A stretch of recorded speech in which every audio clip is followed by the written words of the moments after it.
अल्लाहुम्मा सल्लि अला सय्यिदिना व मौलाना मुहम्मदिन। मेरे वालिद हज़रत मौलाना ज़करिया साहब रहमतुल्लाह अलैह के शोबे हिफ्ज़ के दस्तारबंदी के जलसे में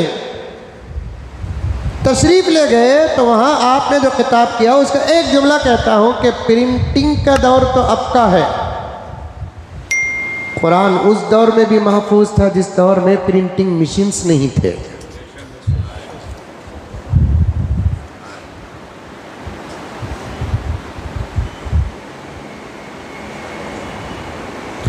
कुरान उस दौर में भी महफूज था जिस दौर में कुरान हाथ से लिखा जाता था।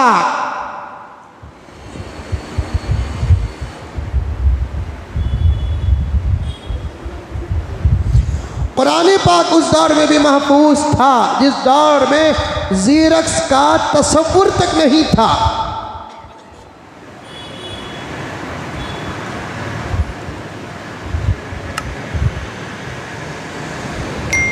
लाखों इंसान सिर्फ कुरान पाक की हिफाजत को देखकर इस्लाम कबूल कर लिए।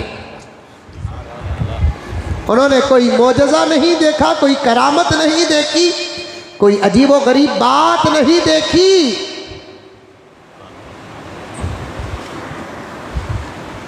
दादा दादी के ज़माने के कुरान को उठाकर सामने रखा और पोता पोती के ज़माने के कुरान को रखकर सामने रखा। दोनों कुरानों के दरमियान के ज़माने का हिसाब लगाया। कभी ऐसा हिसाब भी आया कि दोनों ज़माने के कुरानों के दरमियान में 100-150 साल का अरसा गुजर गया। प्रिंटिंग का दौर नहीं। आज दुनिया की किसी मजहब की किताब महफूज है तो ये प्रिंटिंग का सदका हो सकता है, लेकिन 1450 साल से कुरान पाक सलामत है। ये प्रिंटिंग का सदका नहीं, अल्लाह की कुदरत है।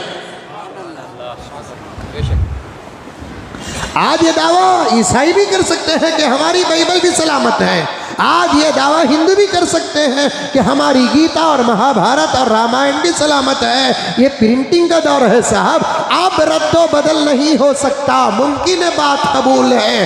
अब कोई तहरीफ किसी किताब में नहीं हो सकती, बात कबूल है। लेकिन उस ज़माने में किसकी किताब महफूज थी जिस ज़माने में प्रिंटिंग का निज़ाम नहीं था।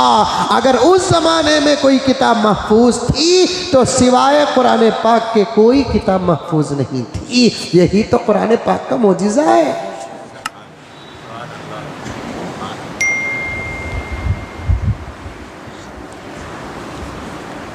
मौलाना मुफ्ती तकी उस्मानी साहब दामद बरकातहुम ने एक जगह पर लिखा है कि 200 साल पहले की दूसरी मजहब की जो किताबें थी आज